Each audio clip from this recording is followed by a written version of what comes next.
Today we'll be working on lesson 4.8, solving radical equations.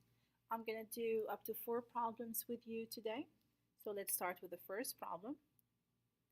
Square root of 2p plus 3 equals 10. Whenever you are prompted to solve, it means you have to find the variable, the solution or the value of the variable. So to do that, the first step is always to isolate the radical. So let's do that. How can we isolate the radical in a problem like that? To isolate the radical, it means you have to get the radical by itself. So if there's any number added to it, you have to subtract it and move it to the other side. So you'll end up getting square root of 2p equals to 10 minus 3, which is a 7. Number 2 is you need to get rid of the radical. And how can you do that? Now this is a square root, so to get rid of a square root, what do? You square both sides. Now when you square root of 2p, the radical and the 2 cancel out, so you're left with just 2p. 7 squared is equal to 14. So as you can see, there's no more radical. Is 7 squared equals 14? No. 7 squared is 7 times 7, which is 49. Now, so remember, number 1 is to isolate the radical. It means to get the radical by itself by moving 3 to the other side. Then you get rid of the radical by squaring the radical. 7 squared is a 49. Now step number 3 is to solve for p. And to do that, sorry, you have to divide both sides by 2. So the 2 cancel out, you're left with p equals 49 over 2. You can leave it as a fraction, and you can find how much 49 divided by 2 is, and you can see that it's 24.5. Now, after you find your solution, unfortunately in radical equations, sometimes the solution is an extraneous solution. It means it doesn't work. Then it will not be a solution anymore. So every single time you come up with a solution, you have to plug it back in the main equation to check if it works. So the fourth step is always to check, okay? So let's go to our calculator and plug in our main equation. So square root of 2p, and instead of the p, we found the p to be 49 over 2. So alpha y equals, and I put 49. So let me do square root of 2, move over 1, and then do alpha y equals. Enter. You will get a fraction.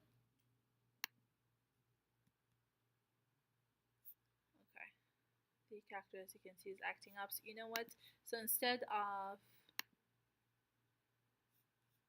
second y square root,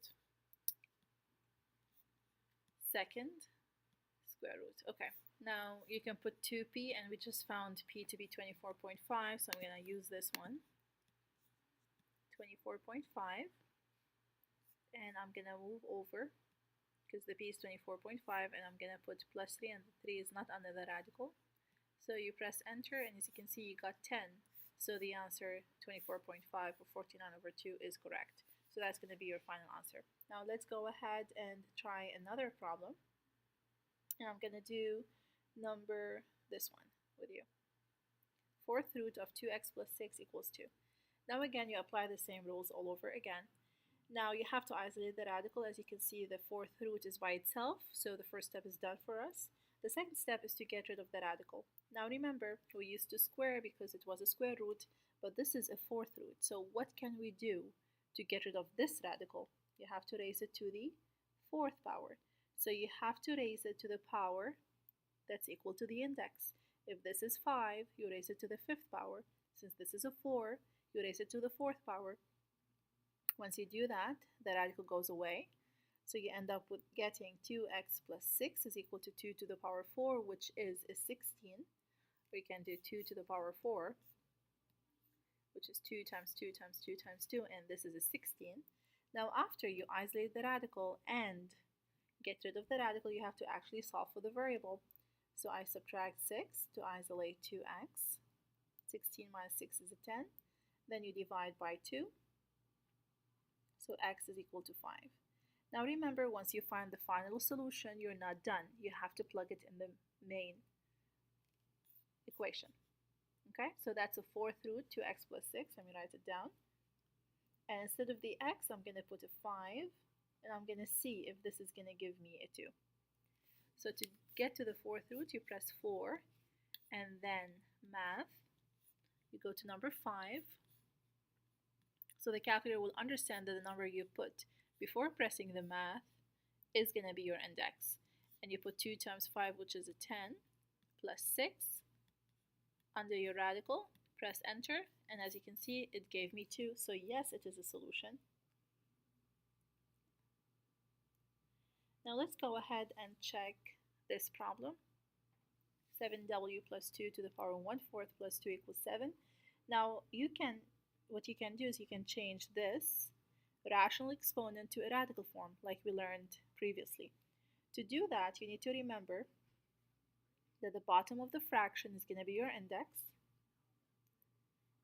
and 7w plus 2 will be inside the radical, and the top of the fraction is going to be your power, and you copy everything else. So remember, bottom of the fraction is going to be your index, and the top of the fraction is going to be the power on the inside. So I can rewrite this as fourth root of 7w plus 2, since the power 1 doesn't really mean anything, you can just ignore it, plus 2 equals to 7. Now after you change it to a radical form, you have to apply the same rules we've been applying. So the first thing you need to do is you need to isolate the radical.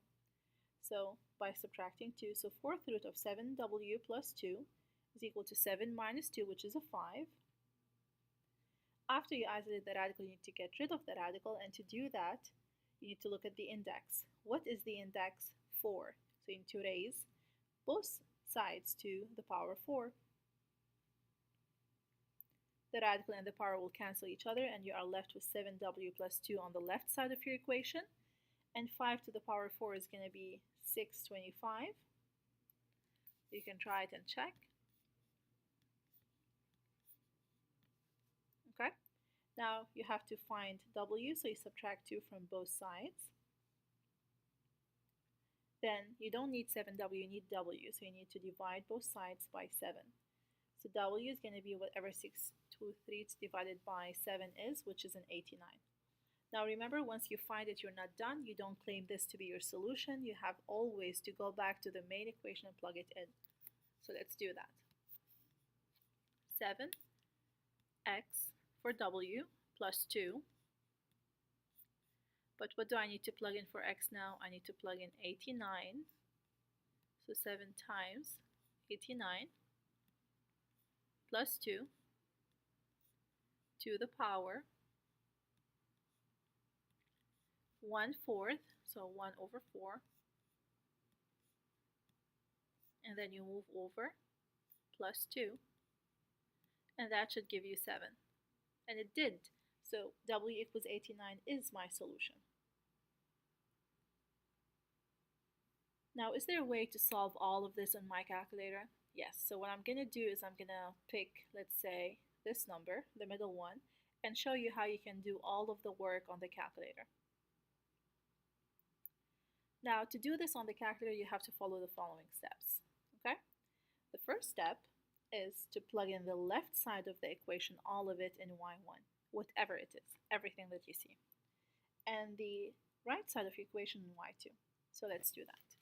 I'm going to go to y equals, I'm going to put exactly what I see on y1.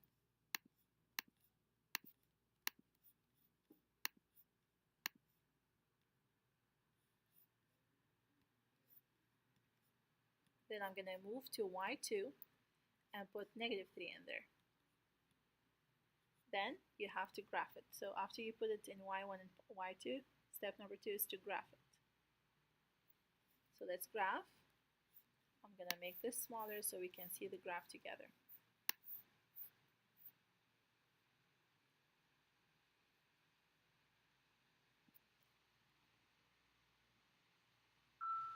Now, as you can see, do these numbers meet anywhere? Probably.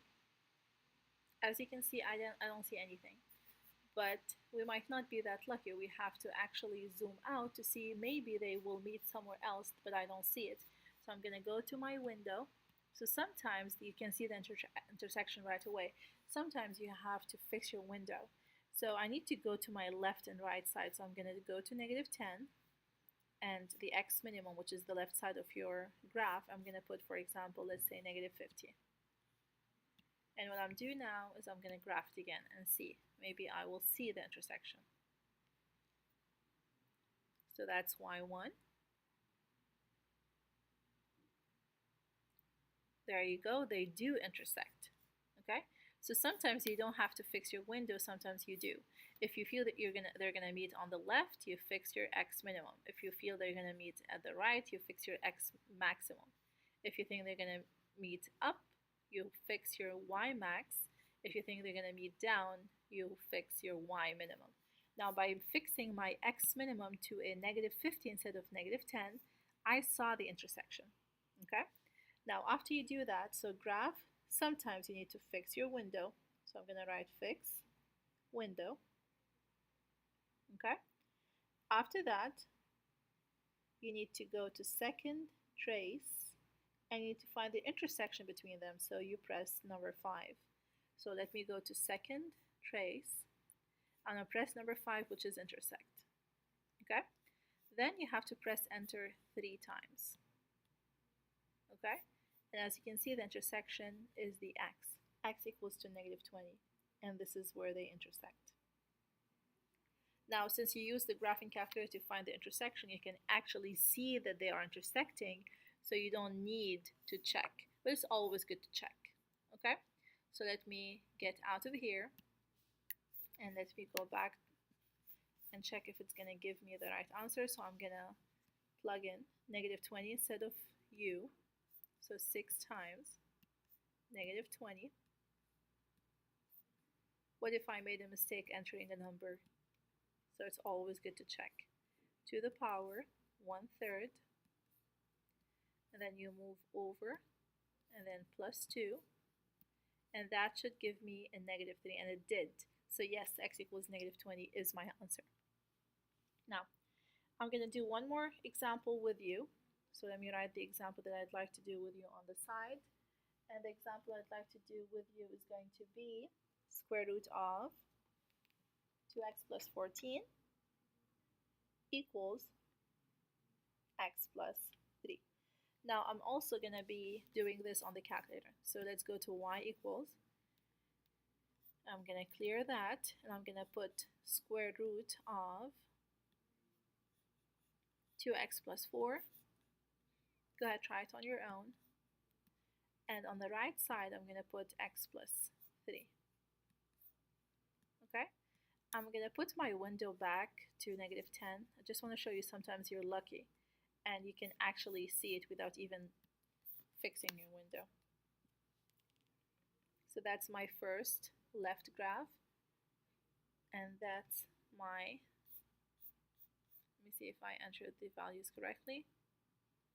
So square root of 2x plus 14. So I made a mistake, it should be plus 14. So let's go back, because as you can see, these will not meet. It's not going to work, we want them to meet. If they don't meet, then you say no solution, okay? But if they do meet, you have to find the solution. So that's my left side, which is the radical, and that's my right side, which is the straight line. As you can see, they meet somewhere. If they don't, you can just say no solution. If they do, you have to find the intersection, which is number 5. And then you press enter 3 times. And the x that you found is going to be your intersection. So as you can see, since they met at only one point, there is only one